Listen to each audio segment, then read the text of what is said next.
নমস্কার সকলকে। আমি আমার পিজি স্তরের ইন্টারভিউ এবং ডেমনস্ট্রেশন দেওয়ার অভিজ্ঞতা থেকে যা বুঝেছি, ডেমনস্ট্রেশনের টপিক আমাদের নিজেদেরই রেডি করতে হবে।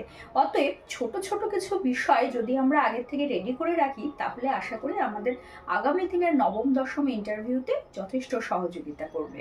তো সেক্ষেত্রে আজকে আমি একটি ছোট্ট বিষয় ডেমনস্ট্রেশন করে দেখাবো। আশা করি তোমাদের ভালো লাগবে এবং আগামী দিনে কাজে লাগবে।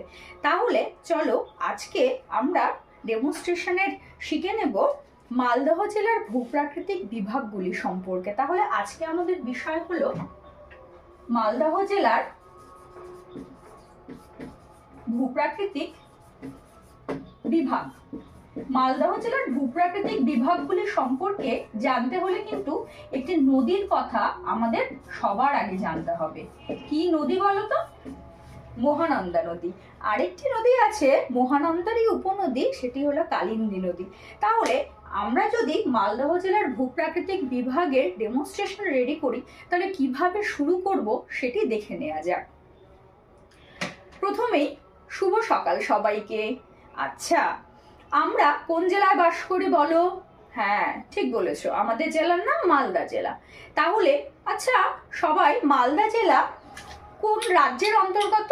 পশ্চিমবঙ্গ। তাহলে মালদা জেলাকে বুঝতে হলে আমাদের সবার আগে পশ্চিমবঙ্গকে দেখে নিতে হবে। তাহলে যদি আমরা প্রথমেই এটি পশ্চিমবঙ্গের ম্যাপ এঁকে নিই, তাহলে আমরা সহজেই মালদা জেলার যে ভূপ্রাকৃতিক বৈশিষ্ট্য এবং তার গুরুত্ব সম্পর্কে জেনে নিতে পারবো। তাহলে মালদা জেলা কিন্তু পশ্চিমবঙ্গের একেবারে মধ্যভাগে অবস্থিত, প্রায় মধ্যভাগে অবস্থিত একটি জেলা। এবং এই জেলার প্রায় মধ্যভাগ দিয়ে কিন্তু বয়ে গেছে কি বলতো? গঙ্গা নদী, যা পদ্মা নামে বাংলাদেশে প্রবেশ করেছে। তাহলে মালদা জেলার ভূপ্রাকৃতিক বিভাগকে জানতে হলে প্রথমেই আমরা দেখে নেব মালদা জেলার অবস্থান। পশ্চিমবঙ্গের ঠিক মাঝ বরাবর এই যে চলে গেল উত্তর দিনাজপুর, তারপরে এই দক্ষিণ দিনাজপুর এবং এই যে মালদহ জেলা। তাহলে যদি আমরা মালদা জেলাকে আলাদা করে আঁকি, তাহলে এই যে মালদা জেলা, একে যদি আমরা আলাদা করে আঁকি, তাহলে দেখব মালদা জেলা দেখতে কিছুটা এইরকম।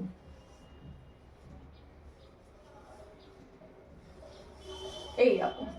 তাহলে মালদা জেলার আমরা জানি মালদহ ও মুর্শিদাবাদ জেলার প্রায় বর্ডার এলাকা দিয়ে বয়ে গেছে কি? গঙ্গা নদী। অর্থাৎ এটি হলো গঙ্গা নদী, যা মুর্শিদাবাদ ও মালদার বর্ডার দিয়ে বাংলাদেশে পদ্মা নামে প্রবেশ করেছে।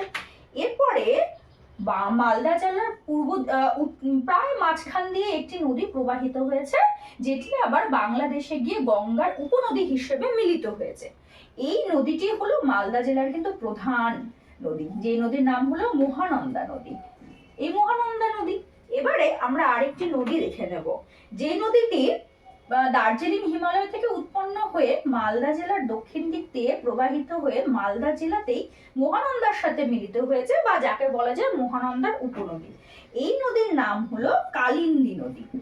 এবারে এই কালিন্দী ও মহানন্দা নদীর মিলিত প্রবাহ মালদা জেলার ভূপ্রকৃতিকে করে তুলেছে বৈচিত্র্যময়।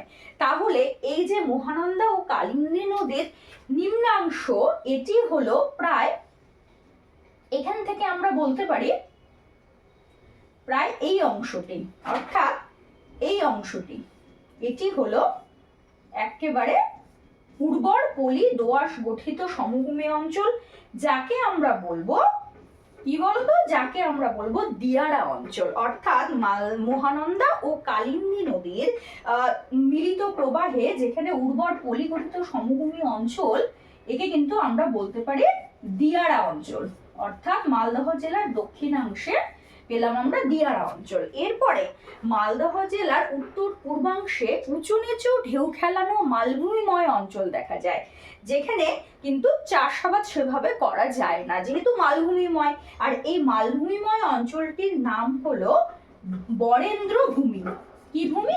বরেন্দ্র ভূমি।